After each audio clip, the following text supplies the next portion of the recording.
Ellie sat in the third pew from the front, her usual spot in the small brick church she'd attended since she was a girl, her Bible resting open on her lap as the morning sun filtered through the stained glass windows, casting reds and blues across the worn pages. Pastor Daniel's voice filled the sanctuary, steady and warm, as he preached about perseverance through life's storms, his words wrapping around the congregation like a comforting blanket. As Jesus said, God helps those who help themselves, he declared, pausing for effect, his hands resting on the pulpit, his eyes sweeping over the familiar faces nodding in agreement. Ellie nodded too, almost without thinking, the phrase as much a part of her as the rhythm of her breath. She'd heard it countless times, whispered by her grandmother on the porch swing during those humid summer nights when the world felt too heavy, repeated in her own quiet prayers when her father got sick, when her job at the hardware store vanished in a round of layoffs, when the bills piled up like an insurmountable wall. It was her anchor, a promise she'd clung to through every trial of her 32 years, a sacred assurance that if she just kept pushing, kept working, kept fighting, God would meet her there with his strength. She traced her finger along the edge of her Bible's thin pages, the leather cover soft from years of use, and felt a flicker of pride. She'd always been a doer, a helper, someone who didn't sit still when life got hard. And this verse, she thought, was Jesus himself affirming that grit. That evening, after the potluck where she'd helped wash dishes and stack chairs, Ellie settled into her cramped apartment. The hum of the refrigerator, the only sound as she brewed a cup of chamomile tea and scrolled through her phone, her thumb hovering over a video that caught her eye. What Jesus Never Said.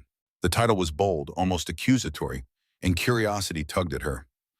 Pastor Daniel often warned about worldly noise online, but something about it felt urgent, like a whisper she couldn't ignore. She tapped play, and the speaker's voice cut through the stillness, sharp and unapologetic. There's a verse you've heard so many times you don't question it anymore, he began, his tone steady but insistent. You've repeated it in church, in prayer groups, maybe even had it quoted to you by someone you trust. God helps those who help themselves. It feels biblical, doesn't it? It sounds like something Jesus would say, but what if I told you he never said it? Ellie's hand tightened around her mug, the warmth seeping into her palm as her heart gave a small, uneasy thud. It's not in the Bible, the speaker continued. Not in Matthew, not in Mark, not in Luke, not in John. Those words never came from Jesus. She set the mug down, tea sloshing slightly, her mind racing to catch up with what she was hearing. The speaker went on, explaining how the phrase traced back to Benjamin Franklin, a founding father, not the Son of God, how it had wormed its way into sermons and songs and Christian homes until it felt as true as the Ten Commandments. Ellie stared at the screen, her breath shallow, the cozy certainty of her evening unraveling thread by thread. How could this be? She'd built so much on those words.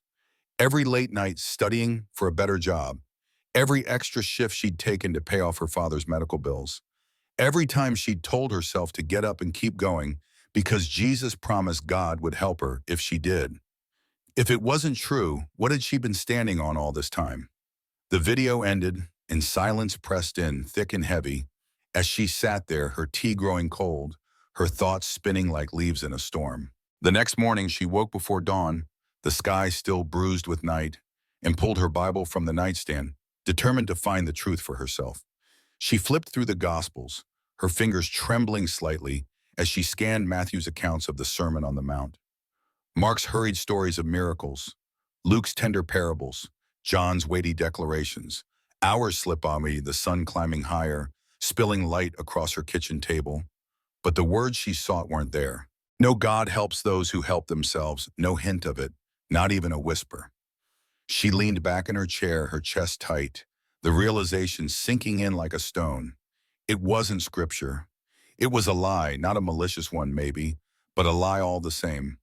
She thought of Pastor Daniel's confident delivery, her grandmother's gentle voice, the cross-stitched pillow on her mother's couch, all echoing those words with such conviction, and a pang of betrayal twisted inside her.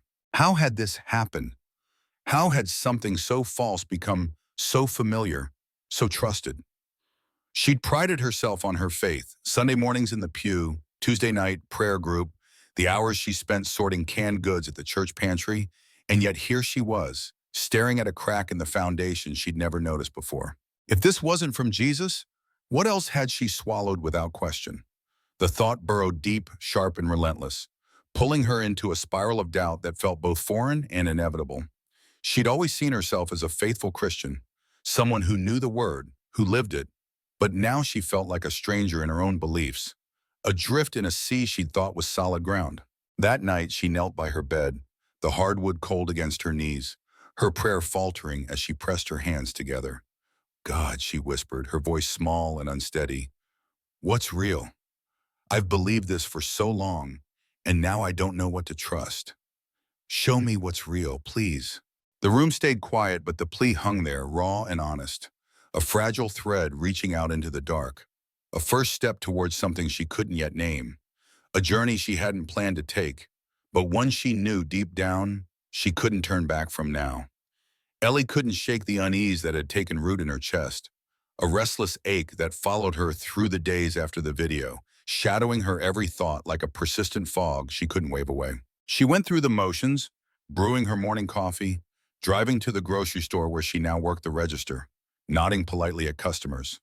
But her mind kept circling back to that empty space in the Gospels where God helps those who help themselves should have been, a void that felt louder than the words she'd once trusted. By the time Sunday rolled around, she found herself back in her usual pew, the familiar creak of the wooden bench beneath her, the faint scent of old hymnals and polished oak filling the air as Pastor Daniel climbed the pulpit steps, his sermon notes rustling in his hands. This time he spoke of enduring hardship, his voice soft but firm, weaving a message of hope through life's trials. And remember what Jesus told us, he said, his eyes crinkling with a reassuring smile. God won't give you more than you can handle.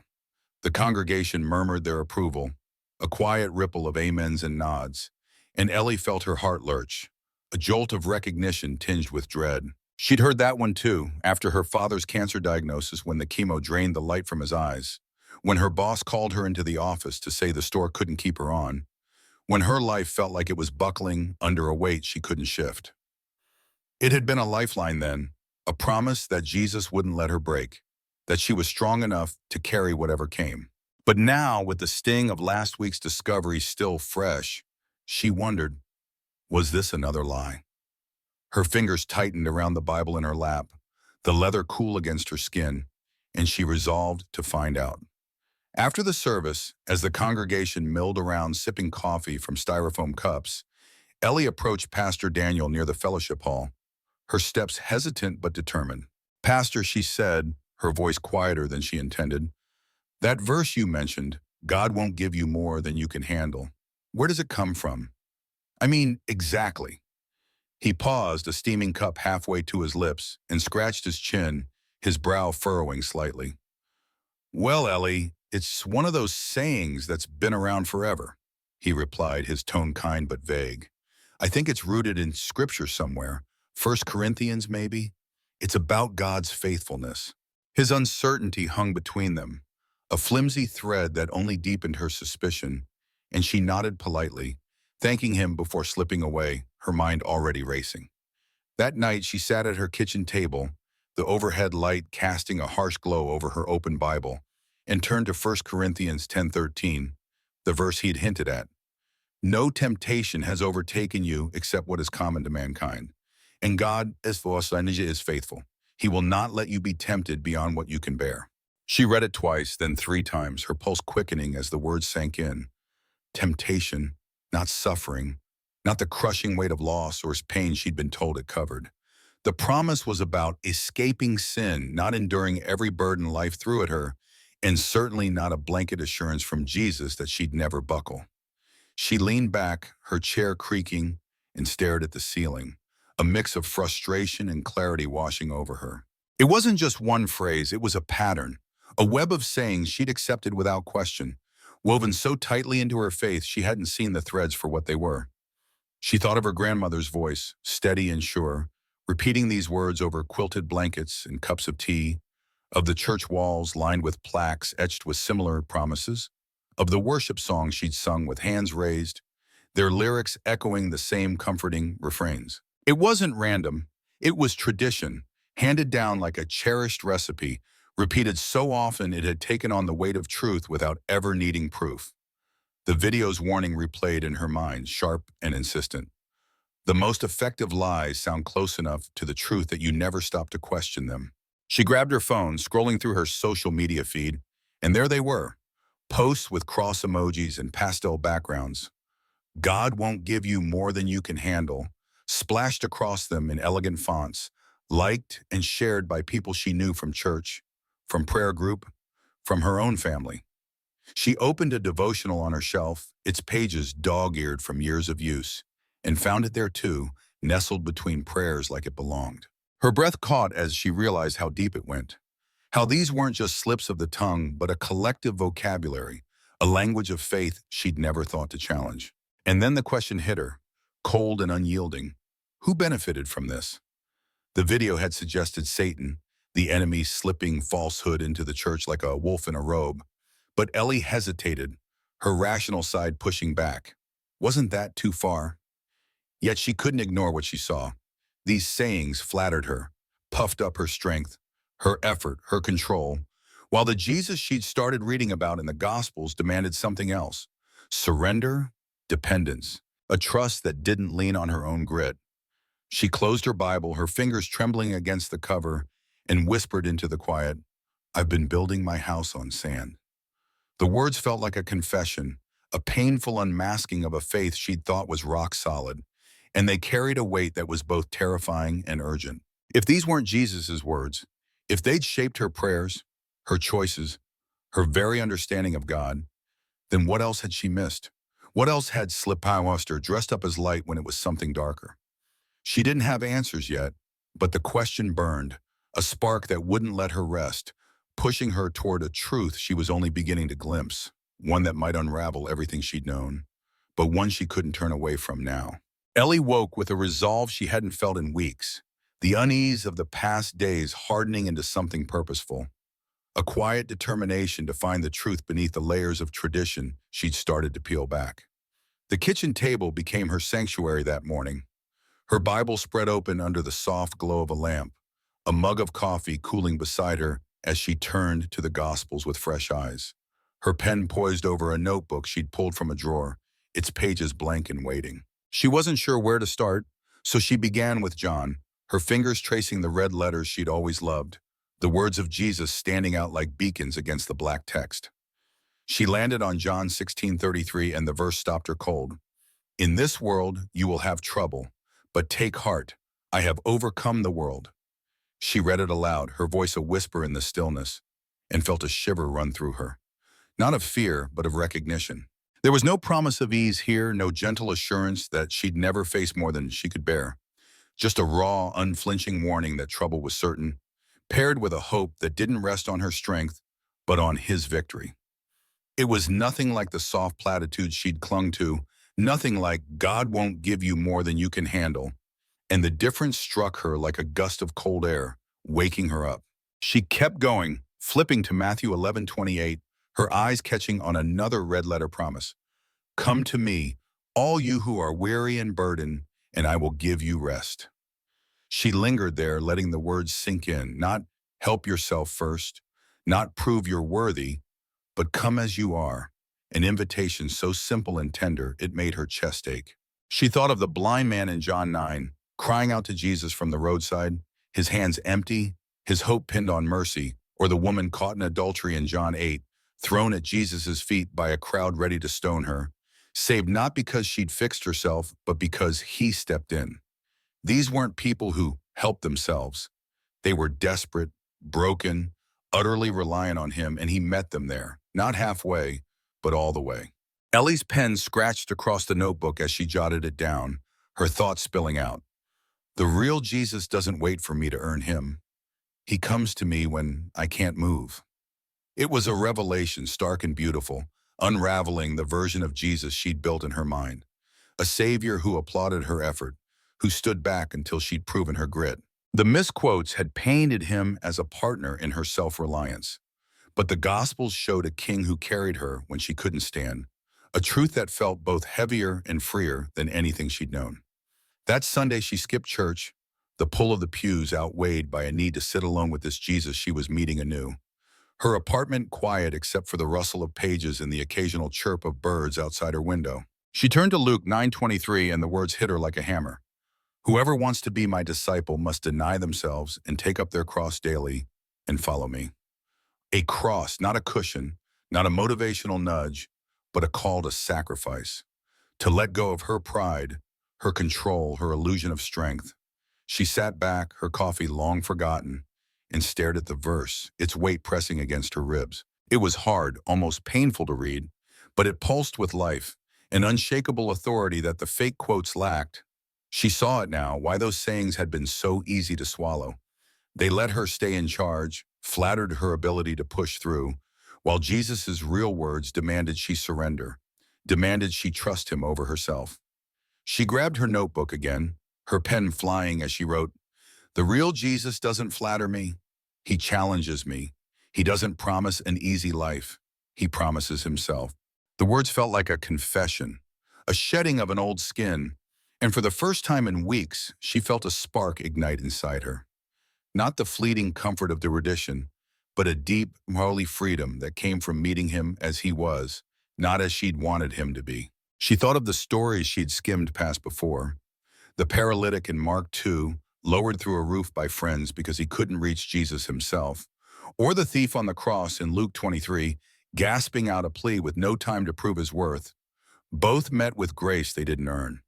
It was messy, this gospel, nothing like the polished cliches she'd repeated, but it was alive, drenched in mercy, and it turned everything she'd believed upside down. She spent hours that day lost in the Gospels, her eyes tracing every red letter she could find, each one a thread pulling her closer to a Jesus she'd only half known. She read, "Blessed are the poor in spirit" in Matthew 5, not the self-sufficient. "And without me you can do nothing" in John 15, "None try harder and I'll help." And every word pointed her to dependence, to humility, to a surrender she'd never fully grasped. By evening, her notebook was half full, her handwriting messy with urgency, and she sat there, the lamp's light pooling around her, feeling something shift inside, a clarity cutting through the fog, a conviction settling into her bones. She wasn't just unlearning lies. She was discovering him, the real him, and it was changing her from the inside out. She closed her Bible, her fingers resting on the cover, and whispered into the dusk, "This is who you are." A prayer, a promise, a step into a faith that wasn't safe or soft but was finally, gloriously true. Ellie carried the spark from her Sunday with the Gospels like a fragile flame, its light flickering through the days that followed, illuminating corners of her faith she'd never thought to examine, but also casting long shadows she couldn't ignore. She went back to work at the grocery store, scanning canned goods, enforcing smiles for customers. But her mind was elsewhere, replaying the verses she'd read, measuring them against the life she'd lived, and the gap between them grew sharper with every thought. She sat one evening on her worn couch, a quilt her grandmother had made draped over her lap, and let her gaze drift to the cross-stitched pillow her mother had given her years ago. "God helps those who help themselves" in delicate blue thread, and the sight of it twisted something inside her, a pang of loss for the comfort it once held, now replaced by a quiet ache. She thought back to how that phrase had shaped her. Every late night she'd pushed through exhaustion to study for a better job. Every time she'd skipped rest to pay another bill after her father's death. Every moment she'd gritted her teeth and told herself God would step in because she'd done her part. It had felt noble then, a badge of her resilience. But now she saw how it had worn her down, how she'd resented God when her efforts didn't bring the help she'd expected, how she'd measured his love by her own striving instead of his grace. Then there was, "God won't give you more than you can handle," a saying she'd whispered through tears when her father's cancer spread, when the layoffs hit, when her life felt like a house collapsing beam by beam. She'd clung to it, believing Jesus promised she'd never break. But she had broken, over and over, and each time she'd wondered why God had failed her, why she wasn't strong enough, never once questioning the words themselves. Now, with John 16:33 echoing in her mind, "In this world you will have trouble," she saw the lie for what it was, a false security that left her unprepared for the weight, a flattery of her strength that crumbled when the storms came. She grabbed her notebook from the coffee table, flipping through her scribbled thoughts, and wrote, "These weren't just words. They warped me," her pen pressing hard into the page, the ink bleeding slightly. The cost wasn't abstract, it was personal, etched into her sleepless nights, her frayed prayers, her fragile trust in a God she'd misunderstood. She needed to talk to someone, so the next day she met Sarah, her friend from prayer group, at the little coffee shop downtown, the air thick with the scent of roasted beans as they slid into a booth by the window. "I've been following a Jesus who doesn't exist," Ellie said, her voice trembling as she stirred her latte, the spoon clinking against the mug. Sarah frowned, her freckled face creasing with confusion. "What do you mean? Those sayings like, 'God helps those who help themselves'? They're encouraging. What's the harm?" Ellie took a breath and explained, her words tumbling out, how the phrases weren't in the Bible, how they'd propped up a faith that left her exhausted and doubting, how they'd painted a Jesus who demanded performance when the real one offered rest. Sarah listened, her brow still furrowed, and finally said, "I don't know, Ellie. They've always made me feel better. Maybe you're overthinking it." She promised to think it over, but as Ellie left the shop, the gap between her awakening and Sarah's skepticism felt like a chasm, leaving her isolated in a truth she couldn't unsee. That night, alone in her apartment, the weight of it all pressed harder, a darker fear creeping in as she sat cross-legged on her bed, her Bible open to Matthew 7:22-23. "Many will say to me on that day, 'Lord, Lord, did we not prophesy in your name, and in your name drive out demons, and in your name perform many miracles?' Then I will tell them plainly, 'I never knew you. Away from me, you evildoers.'"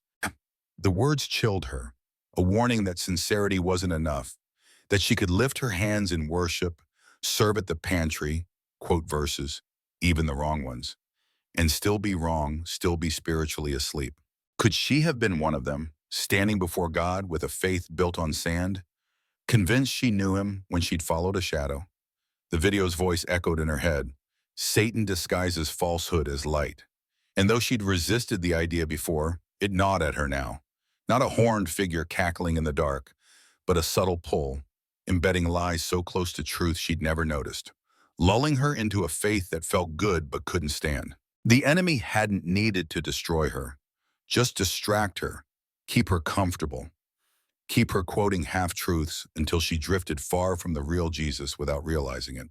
She closed her eyes, her hands clasped tight, and felt the stakes rise. Not just confusion, but eternity, a slow unraveling of her relationship with God that could leave her spiritually bankrupt, not because she didn't love him, but because she trusted the wrong map. She opened her notebook again and wrote, "Deception isn't loud, it's quiet, and it's already cost me too much." Her handwriting shaky but firm. She resolved then, her jaw set, to keep digging, to test every belief against the Gospels, to chase a faith that could face God, not one that soothed her ego and left her vulnerable. The cost of deception wasn't just a misstep, it was a drift she couldn't afford, and she refused to let it claim her any longer, her heart pounding with a mix of fear and defiance as she turned the page, ready to fight for what was real. Ellie woke to the soft patter of rain against her window, the gray light filtering through her curtains as she lay still, the weight of the past week settling into something new. Not dread, but a quiet strength, a resolve to rebuild what deception had shaken, brick by brick, on a foundation that wouldn't crumble. She rose and padded to the kitchen, her Bible already waiting on the table from the night before, its pages marked with sticky notes and underlined verses, a testament to the hours she'd spent chasing the real Jesus, letting his words wash away the lies she'd carried too long. She brewed coffee, the rich aroma filling the small space, and sat down, opening to John 8:31-32. "If you hold to my teaching, you are really my disciples. Then you will know the truth, and the truth will set you free." The red letters glowed against the page, a promise she could feel in her bones, and she wrote it in her notebook, her pen steady now. This is my anchor, a declaration that she'd cling to what he said, not what tradition whispered.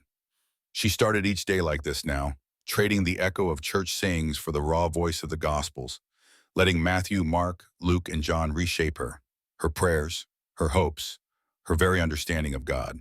It began with humility, a step she hadn't expected to be so hard yet so freeing, admitting she'd been wrong, that the faith she'd worn like a badge 4 years had cracks she'd never seen, and she'd kneel by her bed each night, whispering, "Lord, show me what's true." Her voice soft but earnest, and she'd feel a peace settle in, not condemnation, but grace, like he was drawing her closer with every confession. She read, "Come to me, all you who are weary," again and again, letting it sink deep, and stopped asking God to bless her effort, instead asking him to carry her weakness, a shift that felt like shedding a heavy coat she'd worn too long. One Sunday she returned to church, not out of habit but with purpose, slipping into her pew as Pastor Daniel's voice filled the sanctuary, his sermon warm and familiar. But when he quoted, "God helps those who help themselves," she didn't flinch or frown. She smiled gently, her Bible open in her lap, her finger resting on John 15:5. "Without me, you can do nothing." A quiet rebellion against the lie, a choice to listen with discernment instead of blind trust. She wasn't angry at the pastor or the church, she was awake, and that was enough. That week, she invited Sarah and a few others from prayer group to her apartment, setting out mugs of tea and a plate of cookies on the coffee table. Her voice steady as she said, "I've been reading what Jesus really said, and I want us to look at it together." They sat in a circle, Bibles open, and she shared what she'd found, the trouble he promised, the rest he offered, the cross he called them to, and when Sarah hesitated, saying this, "But those old sayings feel so right," Ellie pointed to Matthew 11:28, reading it aloud. "This is what he said, not what we've made up." And slowly, over cups of tea and halting questions, they began to see it too, unearthing more misquotes, replacing them with his words. A process that wasn't easy, that demanded vulnerability and a willingness to let go, but felt alive, like a fire catching in dry grass. Ellie's faith grew deeper through it, not because it was softer or simpler, but because it was real. She stopped expecting God to fix every problem, instead trusting him to walk with her through them. And when trials came, a leaking roof dripping into a bucket in her hallway, a sharp argument with Sarah over a misunderstanding, she leaned on, "I have overcome the world," not empty assurances, and found a resilience she'd never known, a strength that wasn't hers but his. The real Jesus didn't coddle her. He transformed her, cutting through her pride with "deny yourself," lifting her with "I am the way." And she'd sit with her Bible each night, the rain still tapping outside, feeling a connection that no tradition could counterfeit, a relationship rooted in his voice, not the echoes of her past. Looking back, she thanked God for that video. Its urgent words, a spark that had shaken her awake, toppling a faith built on sand only to rebuild it on the rock. And she wrote in her notebook one evening, the lamp casting a warm circle around her, "I don't just want to quote Jesus, I want to know him." The words a vow, a lifeline, a truth she'd carry forward. She began to see it everywhere. Rare. Just because something was popular didn't make it biblical. Just because it sounded good didn't mean it was his. And just because she believed it once didn't mean she was bound to it forever. A realization that set her free to start over, to uproot the false and plant the true, to live by every word he did say instead of the ones he didn't. When she closed her Bible each night, she'd whisper amen, her voice steady now, a declaration of trust in the real Jesus, a step into a faith that could stand storms, not because it was easy, but because it was built on him. She thought of the end, standing before him face to face, and knew he wouldn't ask how many sayings she'd repeated. But, "Did you know me?" Not the version the world talked about, but the real one. And she wanted her answer to be yes, forged in these quiet days of seeking, surrender, and truth, a yes that would echo beyond her doubts, her mistakes, her old misunderstandings, into a life finally aligned with his heart.